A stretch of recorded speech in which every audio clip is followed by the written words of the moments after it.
Hello student, welcome back to another video. आज हम पढ़ेंगे भ्रूण की संरचना और परिवर्धन किस प्रकार से होता है। तो भ्रूण के बारे में हमने देखेंगे। इससे पहले की वीडियो हमने भ्रूणपोष के बारे में पढ़ा था और इससे पहले हमने निषेचन के बारे में पढ़ा था। आज हम पढ़ेंगे भ्रूण के बारे में। और आवर्तबीजी पादपों में जो भ्रूण है उस भ्रूण का विकास होता है, वो भ्रूण का विकास बीजांड द्वारीय सिरे से प्रारंभ हो जाता है। भ्रूण का विकास बीजांड द्वारीय सिरे से प्रारंभ होता है। तो इस प्रकार से इनका जो विकास है वो कौन से सिरे से प्रारंभ होगा? बीजांड द्वारीय सिरे से प्रारंभ होता है। बीजांड द्वारीय सिरे से प्रारंभ होता है। तो ये हमें ध्यान रखना, बीजांड द्वारीय सिरे से भ्रूण का विकास प्रारंभ होता है। और आप ध्यान देंगे तो इसमें आप देंगे भ्रूणपोष का कुछ विकास हो जाने के बाद में युग्मनज होगा, उस युग्मनज से भ्रूण का विकास होता है। तो भ्रूणपोष का विकास कुछ सीमा तक हो जाने के बाद, भ्रूणपोष का विकास कुछ सीमा तक हो जाने के बाद, कुछ सीमा तक हो जाने के बाद भ्रूण का विकास होता है। तो भ्रूण का विकास प्रारंभ होगा, वह भ्रूणपोष के कुछ सीमा तक विकास हो जाने के बाद में प्रारंभ होता है। ये हमें ध्यान रखना है। अब ध्यान दें, सबसे पहले विकास में क्या होगा? तो भ्रूण के विकास में आपने देखा था कि जो डबल फर्टिलाइजेशन होता है या द्विनिषेचन होता है, उसमें आपने देखा था कि ये इस प्रकार से ये आप भ्रूणकोश की संरचना है और भ्रूणकोश के बाहर की ओर ये आप ध्यान देंगे तो बीजांड की संरचना होती है और बीजांड के बाहर की ओर क्या उपस्थित होता है? अध्यावरण, और अध्यावरणों से घिरी हुई यह संरचना होती है उसे हम बीजांड कहेंगे। ये इस प्रकार से बीजांड है और बीजांड होता है उसके अंदर आप ध्यान देंगे तो आपको ध्यान रखना है ये अंड कोशिका है और उसके बाद दो सहायक कोशिकाएं थी जो अब क्या हो गई है? डीजनरेट हो गई है, नष्ट हो चुकी है। तो ये इस प्रकार से अंड कोशिका है और इधर ये प्रतिमुखी कोशिका है, द्वितीय केंद्रक था और द्वितीय केंद्रक से भ्रूणपोष का निर्माण हो जाता है। ये अंड कोशिका है, इस अंड कोशिका के साथ में एक नर युग्मक होगा, वो क्या होगा? जुड़ेगा और अंड कोशिका एवं नर युग्मक संलयन के फलस्वरूप युग्मनज का निर्माण होता है। तो इस प्रकार से आप देखते हैं कि एक कोशिका है वो कौन सी है? नर युग्मक है और नर युग्मक है, उस नर युग्मक के साथ में कौन जुड़ता है? तो आपको क्या ध्यान रखना है, एक नर युग्मक होगा, उस नर युग्मक के साथ में नर युग्मक होता है वह हैप्लॉइड प्रकार का होगा और नर युग्मक होगा उसके साथ में आप ध्यान देंगे तो आपको क्या ध्यान रखना है? एक जो अंड कोशिका है ये मादा युग्मक के रूप में काम करेगी, ये अंड कोशिका इसके साथ में जुड़ेगी और अंड कोशिका जुड़ने के फलस्वरूप आप ध्यान देंगे अंड कोशिका भी अगुणित है और इन दोनों के जुड़ने की प्रक्रिया को हम सत्य निषेचन या वास्तविक निषेचन कहेंगे, जिसके फलस्वरूप किसका निर्माण होगा? युग्मनज का निर्माण होता है, जाइगोट का निर्माण होता है। तो इस प्रकार से क्या बन जाएगा? युग्मनज या युग्मनज जिसे हम क्या कहेंगे? जाइगोट का निर्माण हो जाएगा। और युग्मनज या जाइगोट होता है वो कैसा होगा? द्विगुणित होता है, ये हमें ध्यान रखना है। तो इस प्रकार से द्विगुणित युग्मनज का निर्माण होगा और युग्मनज ही आगे परिवर्तित होकर के किसका निर्माण करता है? भ्रूण का निर्माण करता है। तो इस प्रकार से आप ध्यान देंगे एक नर युग्मक एवं अंड कोशिका के संलयन के फलस्वरूप जिससे हम सत्य निषेचन का युग्मनज का निर्माण होता है और युग्मनज होगा उसके परिवर्धन के फलस्वरूप किसका निर्माण होता है? भ्रूण का विकास होता है। यानी इसमें आप ध्यान देंगे तो आपको ध्यान रखना है जो युग्मनज है यह बीजाणुद्वित पीढ़ी की मात्र कोशिका होती है। यानी युग्मनज होगा यह बीजाणुद्वित पीढ़ी की कैसी कोशिका होती है? बीजाणुद्वित पीढ़ी की मात्र कोशिका होती है। बीजाणुद्वित पीढ़ी की मात्र कोशिका है, ये हमें ध्यान रखना है। और बीजाणु पीढ़ी की प्रारंभ होगी वह किससे होती है? युग्मनज से प्रारंभ होगी। अब क्या होगा युग्मनज में? तो आप ध्यान देंगे युग्मनज में पूर्व निर्धारित विभाजन होते हैं, पहले से प्री डिसाइडेड विभाजन होंगे और प्री डिसाइडेड विभाजन होने के फलस्वरूप आप ध्यान देंगे तो युग्मनज से आप ध्यान देंगे पूर्व निर्धारित विभाजन होते हैं और पूर्व निर्धारित विभाजन होने के फलस्वरूप किसका विकास होगा? भ्रूण का विकास होता है, यह आप ध्यान देंगे। तो इस प्रकार से इस जो भ्रूण का विकास होगा उसमें सारे विभाजन होते हैं वो प्रीफिक्स होते हैं, पहले से निर्धारित होते हैं। यानी इसमें कोशिकाओं की संख्या बनेगी वह निश्चित बनेगी, विभाजन होगा वह भी निश्चित होगा और इसकी पहले भविष्यवाणी भी की जा सकती है अगले स्टेप में कौन सी कोशिकाएं बनेगी। तो इस प्रकार से इसमें क्या होंगे? सारे विभाजन क्या होते हैं? पूर्व निर्धारित होते हैं, फिक्स विभाजन होते हैं। अनुप्रस्थ होगा या अनुदित होगा वो सारे विभाजन क्या होते हैं? निर्धारित होते हैं और इस प्रकार से निर्धारित विभाजन होने के फलस्वरूप इसका परिवर्तन होगा तो भ्रूण का परिवर्तन होता है, विकास होता है। तो इस प्रकार से हमें ध्यान रखना है कि एक नर युग्मक एवं अंड कोशिका के संलयन के फलस्वरूप द्विगुणित युग्मनज का निर्माण होता है। यह द्विगुणित युग्मनज होगा बीजाणुद्वित पीढ़ी की मात्र कोशिका होती है और इस द्विगुणित युग्मनज में पूर्व निर्धारित विभाजनों के अनुसार विभाजन होकर के और आपको ध्यान रखना है किसका निर्माण होगा? भ्रूण का निर्माण होता है। इस प्रकार की प्रक्रिया होगी उसे हम क्या कहेंगे? भ्रूणोद्भवन। एक सवाल 2016 के जो एग्जाम था उसमें पूछा गया कि भ्रूणोद्भवन किसे कहते हैं। तो आप क्या ध्यान देंगे कि द्विगुणित युग्मनज से, द्विगुणित युग्मनज, और द्विगुणित युग्मनज से किसका निर्माण होगा, भ्रूण का। द्विगुणित युग्मनज से पूर्ण विकसित, यहाँ अपन कहेंगे परिपक्व से परिपक्व, यानी पूर्ण विकसित और संपूर्ण संरचना युक्त संरचना होगी, उससे हम परिपक्व कहेंगे। द्विगुणित से परिपक्व भ्रूण के निर्माण की प्रक्रिया, परिपक्व भ्रूण के निर्माण की प्रक्रिया, परिपक्व भ्रूण के निर्माण या परिवर्धन लिख दें, एक ही बात है। परिवर्धन की प्रक्रिया को हम क्या कहते हैं, तो आप ध्यान देंगे परिवर्धन की जो प्रक्रिया होती है, विकास की जो प्रक्रिया होती है, उस प्रक्रिया को हम कहेंगे भ्रूणोद्भवन। ये सवाल इंपॉर्टेंट है, कई बार पूछा भी जाता है, भ्रूणोद्भवन किसे कहते हैं। तो आप इसमें ध्यान देंगे तो आपको क्या ध्यान रखना है कि भ्रूणोद्भवन किसे कहा जाता है। तो यहाँ जिसे इंग्लिश में हम क्या कहेंगे, एम्ब्रियोजेनेसिस, एम्ब्रियोजेनेसिस, यानी द्विगुणित युग्मनज से भ्रूण के निर्माण की प्रक्रिया को हम क्या कहेंगे, भ्रूणोद्भवन कहा जाता है।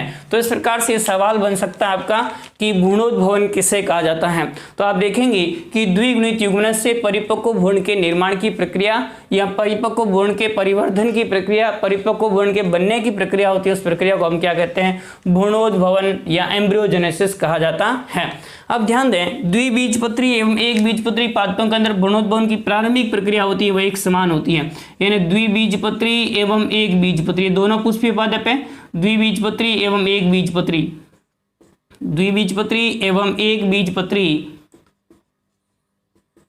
पादपों में भ्रूण परिवर्धन की प्रारंभिक प्रक्रिया कैसी होती है, समान होती है। यानी भ्रूण परिवर्धन की प्रारंभिक प्रक्रिया, भ्रूण परिवर्धन की प्रारंभिक जो चरण होते हैं, प्रारंभिक जो अवस्थाएं होती हैं, वह प्रारंभिक अवस्थाएं कैसी होती हैं, समान होती हैं, समान होती हैं, ये हमें ध्यान रखना है। यानी द्विबीजपत्री पादपों के अंदर और एक बीजपत्री पादपों में जो प्रारंभिक अवस्थाएं होगी भ्रूण परिवर्तन की, वो कैसी होती हैं, समान होती हैं। परंतु बाद में जब परिपक्व भ्रूण बनता है उस समय उसमें कार्य के रूप से कुछ परिवर्तन होते हैं, और साथ में आप ध्यान देंगे तो उसमें आप देखेंगे कि अंतिम रूप से बीजपत्रों की संख्या भी भिन्न भिन्न होती है। द्विबीजपत्री का 2 बीजपत्र बनेंगे, जबकि एक बीजपत्री के अंदर 1 बीजपत्र बनता है। तो ये डिफरेंस हमें ध्यान रखना है, किसके बारे में, एक बीजपत्री और द्विबीजपत्री में। सबसे पहले हम बात करेंगे द्विबीजपत्री भ्रूण का परिवर्धन या विकास किस प्रकार से होता है। तो फर्स्ट स्टेप हमारा होगा द्विबीजपत्री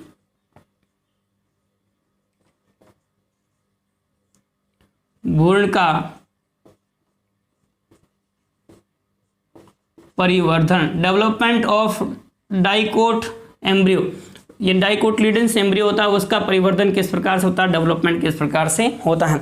तो ध्यान दें, द्विबीजपत्री पादपों में जो भ्रूण परिवर्धन का अध्ययन है, वो द्विबीजपत्री पादपों में भ्रूण परिवर्धन का अध्ययन है, वह भ्रूण परिवर्धन का अध्ययन सर्वप्रथम किया था, वो आपको ध्यान रखना है, हैंस स्टीन ने किया था।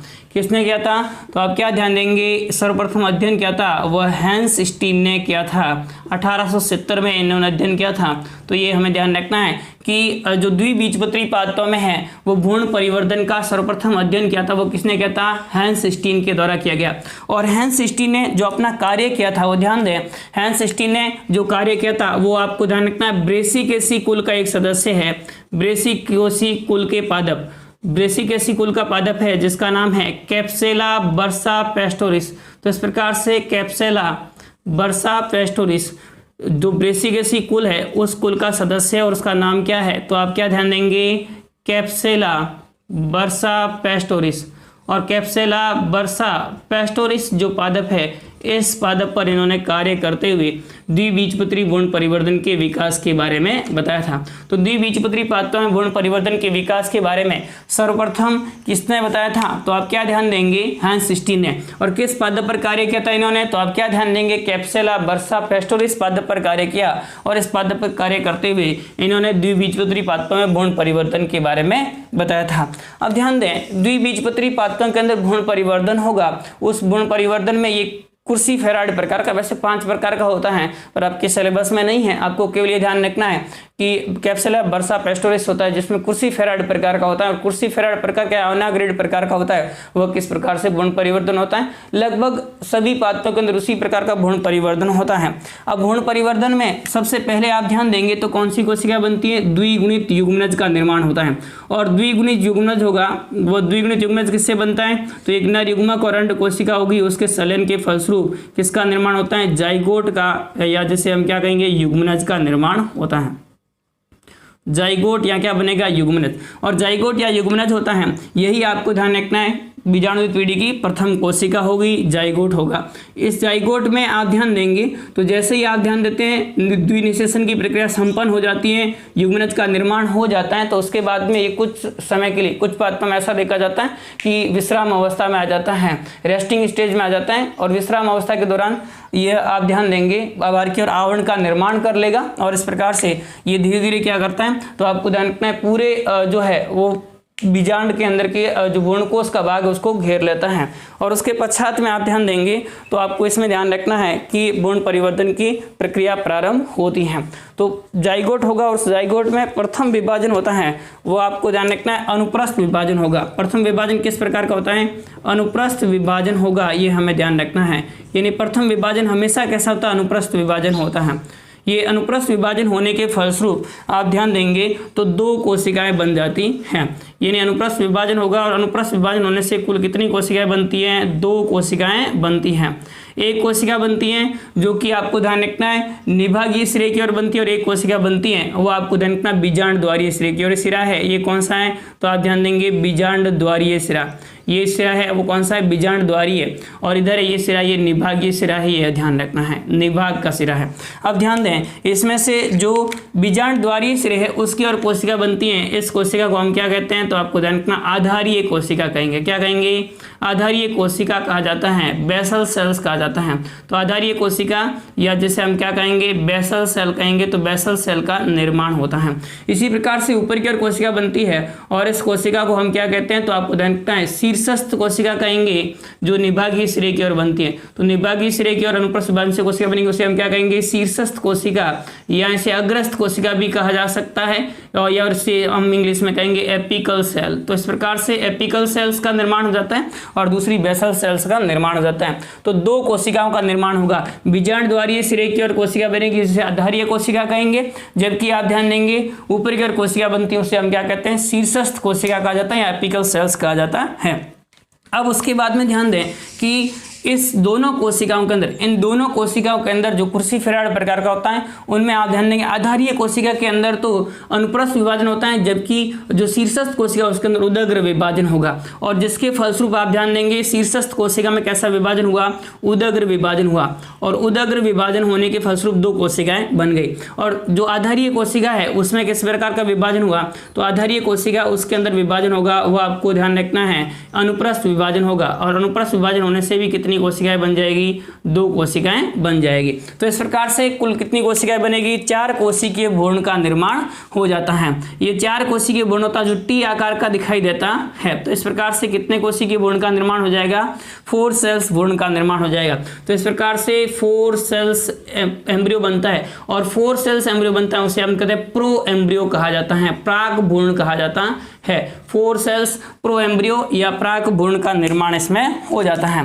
तो इस प्रकार से 4 कोशिकीय प्राक भ्रूण होता है, उस प्राक भ्रूण का इसमें निर्माण हो जाता है। 4 कोशिकीय प्राक भ्रूण या प्रो एम्ब्रियो का निर्माण होता है, ये टी शेप का होता है। किस आकृति का होगा, तो आप ध्यान देंगे ये टी शेप का होता है, टी आकृति की संरचना में दिखाई देता है। तो इस प्रकार से प्राक भ्रूण का निर्माण हो जाएगा। अब प्राक भ्रूण का निर्माण होने के बाद में अगले स्टेप में ध्यान देंगे तो इसके अंदर आप ध्यान देंगे तो ऊपर की जो 2 कोशिकाएं हैं जो शीर्षस्थ कोशिका से बनी हैं, उन कोशिकाओं में पहले जो विभाजन उदग्र विभाजन, उस विभाजन के समकोण पर दूसरा विभाजन होता है। ये इस प्रकार से आपको ध्यान रखना है, जिसके कारण से 4 कोशिकीय संरचना बन जाएगी। और नीचे की आधारीय कोशिका हैं, उन आधारीय कोशिकाओं में लगातार विभाजन होंगे, जिससे 6 से 10 कोशिकीय लंबा एक तंतु बन जाता है, जिसे हम निलंबक कहा जाता है। तो इस प्रकार से आप ध्यान देंगे ये जो ऊपर की शीर्षस्थ कोशिका उसमें पहले विभाजन के समकोण पर दूसरा विभाजन होगा, और कुल कितने कोशिकीय संरचना बन जाएगी, 4 कोशिकीय संरचना का इस प्रकार से निर्माण हो जाता है। तो इस प्रकार से 4 कोशिकीय संरचना भ्रूण का निर्माण होगा और 4 कोशिकीय भ्रूण बनने के बाद में जो आधारीय कोशिका थी उस आधारीय कोशिकाओं में लगातार क्या होगा, तो आपको ध्यान रखना है इन कोशिकाओं में लगातार जो है वह समसूत्री विभाजन होंगे और लगातार समसूत्री विभाजन होने के फलस्वरूप आप ध्यान देंगे तो आपको ध्यान रखना है यहाँ पर 6 से 10 कोशिकीय संरचना का निर्माण हो जाता है। 6 से 10 कोशिकीय संरचना बन जाती हैं और 6 से 10 कोशिकीय जो संरचना बनेगी उस संरचना को हम क्या कहते हैं, तो आपको ध्यान रखना है इस प्रकार से 6 से 10 कोशिकीय संरचना बनेगी। आप ध्यान दें इस 6 से 10 कोशिकीय संरचना होगी उसे हम क्या कहेंगे, तो आपको ध्यान रखना निलंबक कहा जाता है। क्या कहेंगे, निलंबक कहेंगे या इसे हम क्या कहेंगे, सस्पेंसर कहा जाता है। तो इस प्रकार से निलंबक या किसका निर्माण हो जाएगा, सस्पेंसर का निर्माण हो जाता है। और इस निलंबक या सस्पेंसर होता है उसका निर्माण किससे हो रहा है, इस जो नीचे की आधारीय कोशिका है जिसे मैं लिखूं बेसल सेल्स या ये इसे शॉर्ट में CB भी लिखा जा सकता है और इसे मैं CA लिखूं एपिकल सेल्स। तो इस प्रकार से आपको ध्यान रखना है इस निलंबक की जो ऊपरी कोशिका होती है उस ऊपरी कोशिका जो फूल करके और बड़ी हो जाती है और सूचकांक का निर्माण करती है, होस्टोरियम का निर्माण कर लेती है। किसका निर्माण करेगी, तो आपको ध्यान रखना है इस प्रकार से होस्टोरियम का निर्माण कर लेती है। निलंबक की जो ऊपरी कोशिका होगी वह किसका निर्माण करेगी, सूचकांक या ऑस्टोरियम का निर्माण करेगी। जबकि निलंबक की भ्रूण की ओर स्थित कोशिका है वह कोशिका अधस्फीतिका के रूप में कार्य करती हैं, जिन हाइपोफाइसिस या अधस्फीतिका के रूप में कार्य करती हैं। हाइपोफाइसिस या किस रूप में काम करेगी, अधस्फीतिका के रूप में कार्य करती है। और ऊपर का एम्ब्रियो बनता है वो कितने कोशिकीय है, 4 कोशिकीय संरचना है और उसे हम क्या कहते हैं, चतुर्थांश कहेंगे। तो इस प्रकार से चतुर्थांश का निर्माण हो जाता है, क्वाड्रेट का निर्माण हो जाता है। तो इस प्रकार से आप ध्यान देंगे तो क्वाड्रेट का निर्माण हो जाता है, चतुर्थांश का निर्माण हो जाता है। तो चतुर्थांश भ्रूण बन जाता है, इस प्रकार की अवस्था का निर्माण हो जाएगा। तो इसमें आप देखेंगे कि जो शीर्षस्थ कोशिका है उस शीर्षस्थ कोशिका में पहले उदग्र विभाजन हुआ जिससे 2 कोशिकाएं बनी, उसके बाद में फिर से उस विभाजन के पहले विभाजन के समकोण पर विभाजन हुआ जिसके फलस्वरूप आपको ध्यान रखना 4 कोशिकाएं बनती जिससे चतुर्थांश कहेंगे। इसी प्रकार से जो आधारीय कोशिका उस आधारीय कोशिका के अंदर लगातार समसूत्री विभाजन होंगे और ये सारे विभाजन किस प्रकार के, अनुप्रस्थ विभाजन होंगे जिसके फलस्वरूप आप ध्यान देंगे 6 से 10 कोशिकीय एक तंतु का निर्माण हो जाता है। और 6 से 10 कोशिकीय तंतु होता है, इस तंतु को हम क्या कहते हैं, निलंबक कहा जाता है। और निलंबक होता है भ्रूण को उस पोषक उत्तक में धकेलने का कार्य करेगा। निलंबक का कार्य क्या होता है कि भ्रूण को पोषक उत्तक और पोषक उत्तक बाहर कर भ्रूण पोष उस भ्रूण पोष में धकेलने का कार्य करता है, वो कौन करता है, निलंबक करता है। निलंबक की जो शीर्षस्थ कोशिका ऊपरी कोशिका वो ऊपरी कोशिका किसका निर्माण करेगी, सूचकांक या ऑस्टोरियम का निर्माण करती हैं। जबकि आप ध्यान देंगे तो भ्रूण की ओर स्थित जो कोशिका होगी उसे हम हाइपोफाइसिस या अधस्फीतिका कहा जाता है। तो इस प्रकार से भ्रूण का निर्माण हो जाएगा। अगले स्टेप में क्या होगा, तो इन चारों कोशिकाओं के अंदर फिर से क्या होगा, विभाजन होगा और कुल कोशिकाओं की संख्या 8 बन जाती है। तो इस प्रकार से जो शीर्षस्थ कोशिकाओं का समूह था उसमें फिर से क्या हुआ, एक अनुप्रस्थ विभाजन हुआ प्रत्येक कोशिका में और प्रत्येक कोशिका में अनुप्रस्थ विभाजन होने के फलस्वरूप कुल कितने केंद्रक बन जाएंगे, तो आपको ध्यान रखना है अनुप्रस्थ विभाजन होने के फलस्वरूप कुल है वो आपको ध्यान रखना है जो है वो आपको ध्यान रखना है कितने केंद्रक बन जाएंगे, 8 केंद्रकों का निर्माण हो जाता है। तो इस प्रकार से कुल केंद्रक बन जाते हैं, उन केंद्रकों की संख्या कितनी होती है, 8 केंद्रक होते हैं, उनका निर्माण हो जाता है। तो इस प्रकार से आप ध्यान देंगे कुल केंद्रक कितने बनेंगे, 8 केंद्रकों का निर्माण हो जाता है। तो इस प्रकार से जो अनुप्रस्थ विभाजन होगा और उस अनुप्रस्थ विभाजन के फलस्वरूप कुल कितने केंद्रक बनेंगे, तो कुल केंद्रकों की संख्या होती है वो 8 होती है, 8 केंद्रक बन जाते हैं। तो ये 8 केंद्रक आपको ध्यान रखना है इस प्रकार से निर्मित हो जाते हैं। तो 8 केंद्रक बनने के बाद में नीचे की कोशिका है उससे क्या बनता है, तो आपको नीचे की कोशिकाओं का ध्यान रखना है, उससे निलंबक या सस्पेंसर का निर्माण होता है। तो ये कितनी कोशिकाएं बन गई, 8 कोशिकाएं ऊपर की ओर बन जाती हैं।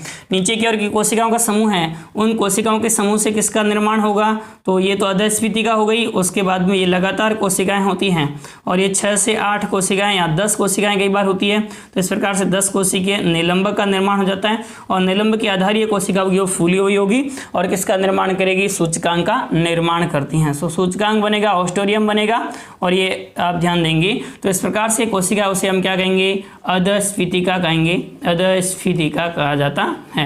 अदस्फीतिका या जिसे हम क्या कहेंगे हाइपोफाइसिस कहा जाता है।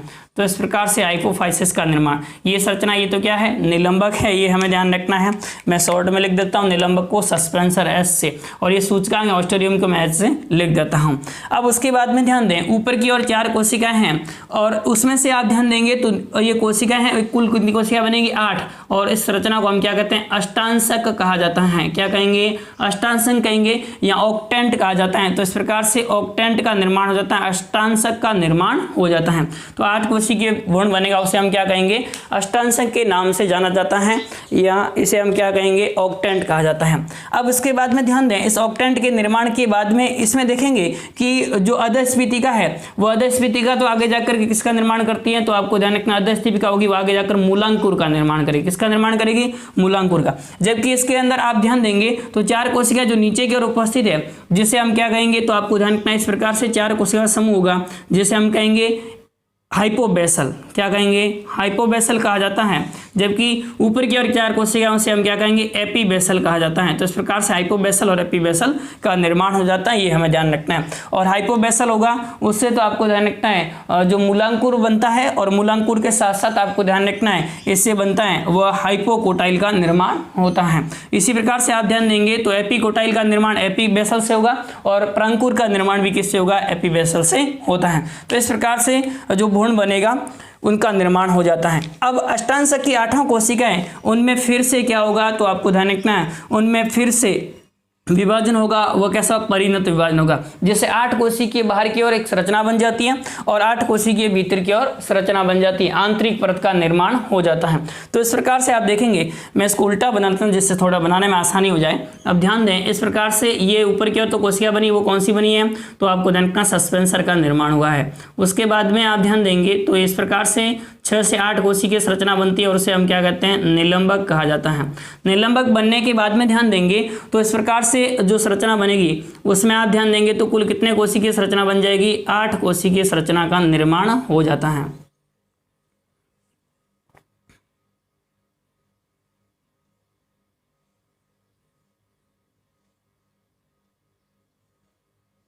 ये इस प्रकार से बाहर की ओर परत बनेगी और बाह्य परत कितनी कोशिकाओं की बनेगी 8 कोशिकाओं की परत बनेगी। बाहर की ओर कितनी परत बनेगी 8 कोशिकाओं की, और अंदर की ओर परत बनेगी वो भी कितनी कोशिकाओं की 8 कोशिकाओं की। तो इस प्रकार से 8 कोशिकाओं की परत है वो अंदर बन जाती है और ये आंतरिक परत है। तो इस प्रकार से आंतरिक परत होती है और आंतरिक परत कितनी कोशिकाओं की बनेगी 8 सेल्स की निर्मित होती हैं। इसी प्रकार से बाहर की परत बनती है वो कितनी कोशिकाओं की बनती है 8 सेल की, और बाहर की परत बनती है उसे बाह्य त्वचा जन कहा जाता है, डर्मेटोजन कहा जाता है। क्या कहेंगे बाह्य त्वचा जन कहेंगे या डर्मेटोजन कहा जाता है। क्या कहेंगे इसे डर्मेटोजन कहा जाता है या बाह्य त्वचाजन कहते हैं। और बाह्य त्वचाजन होगा उसे एपिडर्मिस का निर्माण होता है। तो इस प्रकार से आप ध्यान देंगे बाह्य त्वचा या डर्मेटोजन का निर्माण किससे होगा बाहर की ओर 8 कोशिकाएं बनेगी। और आप ध्यान देंगे आंतरिक परत होगी उससे 2 संरचनाएं बनती हैं। एक तो आप ध्यान देंगे आपको ध्यान रखना है पेरीबेलम का निर्माण होगा और दूसरा बनेगा प्लीरोम। तो इस प्रकार से बाहर इसमें भी परिधीय कोशिकाएं वो पेरीबेलम का निर्माण करेगी और केंद्रीय कोशिकाएं वो प्लीरोम का निर्माण करती हैं। तो इस प्रकार से प्लीरोम और पेरीबेलम का निर्माण होगा। और पेरीबेलम होता है उससे आपको पता है कि पेरीबेलम से किसका निर्माण होगा भ्रूण विभ्योजक का निर्माण होता है। इससे किसका निर्माण होगा भ्रूण विभ्योजक का निर्माण होगा आगे जाकर के। और प्लीरोम होगा उसके द्वारा आप ध्यान देंगे तो रंभ उत्तका या रंभ जन उत्तका, यानी आप ध्यान देंगे तो जो प्रोस्टिल कंडीशन होगी यानी प्राक रंभ होता है यानी प्रारंभिक रंभ होता है उसका निर्माण प्लीरोम की कोशिकाओं से होगा।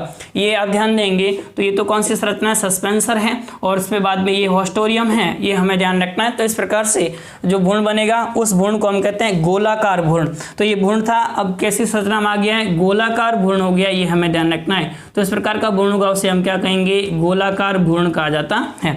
अब गोलाकार भ्रूण बनने के बाद में अगली स्टेज के अंदर ये भ्रूण होगा, ये भ्रूण कैसा हो जाएगा तो आपको ध्यान रखना गोलाकार भ्रूण के बाद में नेक्स्ट स्टेप के अंदर एक भ्रूण होगा उसमें खांच बन जाती है और खांच बनने के फलस्वरूप यह हृदयाकार आकृति का हो जाता है। तो नेक्स्ट स्टेप में आप ध्यान देंगे तो इसकी संरचना कैसी हो जाएगी हृदयाकार आकृति का हो जाता है। तो अगले स्टेप में आप ध्यान देंगे तो इस संरचना कैसी हो जाएगी हृदयाकार हो जाती है, यानी ये भ्रूण होगा वो कैसा हो जाएगा हृदयाकार आकृति का हो जाता है। मैं कोशिकाएं कम ही बना रहा हूँ जिससे आपको समझ में आ जाएगा। वैसे तो इस प्रकार से ये हमें ध्यान रखना है। और उसके बाद में जो आधारीय कोशिका थी उससे आपको ध्यान रखना है ये किसका निर्माण हो जाएगा, तो इस प्रकार से भ्रूण बनेगा और भ्रूण किस आकृति का हो जाएगा, हृदयाकार आकृति का हो जाता है। इस प्रकार से एम्ब्रियो बनेगा और वो कैसा हो जाएगा, हृदयाकार आकृति का हो जाता है, यानी हार्ट शेप इनकी संरचना हो जाती है, खांच बन जाती है, क्योंकि ये द्विबीजपत्री पात्रों में बीज पत्रों की संख्या कितनी होगी, 2। और इस प्रकार से पालियां बन जाएगी 2 और ये पाली होगी, यही आगे जाकर किसका निर्माण करेगी, बीज पत्र का निर्माण करेगी। 2 पालियां बन जाएगी और दोनों पालियां किसका निर्माण करेगी, आगे जाकर के बीज पत्र का निर्माण करती हैं। तो इस प्रकार से बीज पत्र का निर्माण करेगी। तथा आप ध्यान देंगे तो इसमें जो ऊपर की ओर कोशिका है वह अधस्फीतिका की कोशिका है, यानी बीज पत्र का निर्माण करेगी। जस्ट इसके आधार की कोशिका, ये आप ध्यान देंगे तो परांकुर का निर्माण करेगी, यानी इसके आधार की कोशिका वो परांकुर का निर्माण कर लेगी।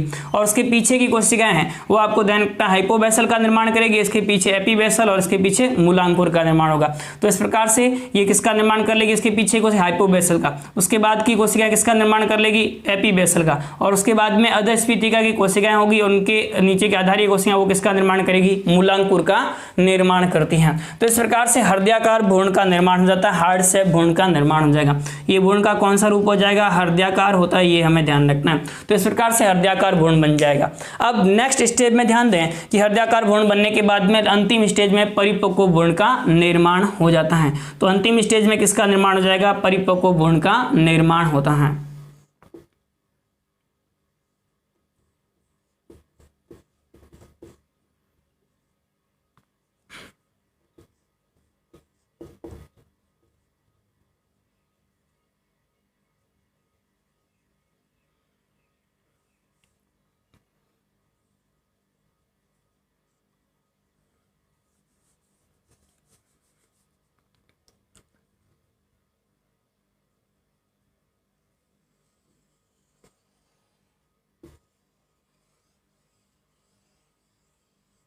परिपक्व भ्रूण का निर्माण हो जाएगा और बाहर की ओर डर्मेटोजन की कोशिकाओं से बाह्य त्वचा का निर्माण होता है, और वे आप ध्यान देंगे उसके बाद में आप ध्यान देंगे तो इस प्रकार से ये बाह्य त्वचा बन गई।